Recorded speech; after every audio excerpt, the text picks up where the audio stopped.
Hi, I'm Tim Campbell, the Winnipeg Free Press sports staff. I'm here with our columnist, Gary Lawless, for the Stanley Cup off-day playoff update. We're here at the Honda Center in Anaheim. We're going to review a little bit of what happened Thursday night in Game 1 of this best-of-7 series. Gary, it looked like a tale maybe of two games last night. Pretty even footing for well into the second period. What did you see? Well, if I told you before the series that you had to beat the Anaheim Ducks, I think 9 out of 10 hockey people would tell you, well, you have to start by eliminating Ryan Getzlaf and Corey Perry. And the Jets did that up until late in the second period, and then Perry and Getzlaf were allowed to run wild in late in the second, and then for all of the third, they collected a bunch of points. They were the best players in the game. They won the game for Anaheim, and that has to be factor number one for the Jets. The Ducks won 18 games this year when they trailed in the third period at one point in time or another. That's a National Hockey League record. What does that tell you? You can't take the foot off the gas. And it's the NHL isn't about checking per se. You know, no one shadows Ryan Getzlaf for a whole night. The way to beat them is to make them check. And that's all about possession. And the Jets, if you looked at Brian Little's possession numbers last night, and he matched up against Getzlaf for most of the night, his possession numbers were off the charts for the first 30 minutes of the game, 35 minutes of the game, and then they plummeted. And whose went up?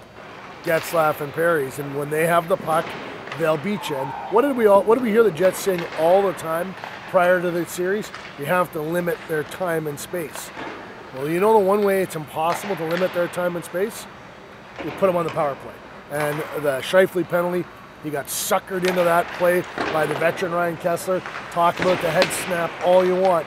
Ryan Kesler has made a career of being an agitator and getting players, just suckering players into taking penalties, and then watching the Sedin twins, or in this case, his new version of the Sedin twins, Getzlaf and Perry put the puck in the net, and he was the happy villain last night. And then Michael Frolik goes and takes another penalty, which then led to the Ducks getting the winning goal. So real simple. You have to be disciplined, and you have to make those guys play in their own zone. You think the Jets in any way underestimated what they were up against in this series? No, you know what I think kind of happened, and it's interesting to hear Bruce Boudreau's comments after the games. Someone said, well, you know, they don't have playoff experience, and he said, well, they've been playing the playoffs for a month, and actually Bruce is wrong. It's more like 8 weeks. You know, the Jets really had to expend a great deal of emotion to get into the playoffs. And it's natural that there was going to be a letdown after they got in. So, you know, I think that they arrived at the game last night, you know, and had some aggression and had some emotion, but they weren't able to sustain it. And, you know, this is the big trick for Paul Maurice today and leading up into tomorrow, is how does he get them to raise that emotional level and keep it there for 60 minutes. And for me, the key is Andrew Ladd, Brian Little, and Dustin Byfuglien. They were not factors. They were not impact players last night. They have to be. If Byfuglien is Byfuglien and plays angry and with emotion, the rest of the Jets will follow him.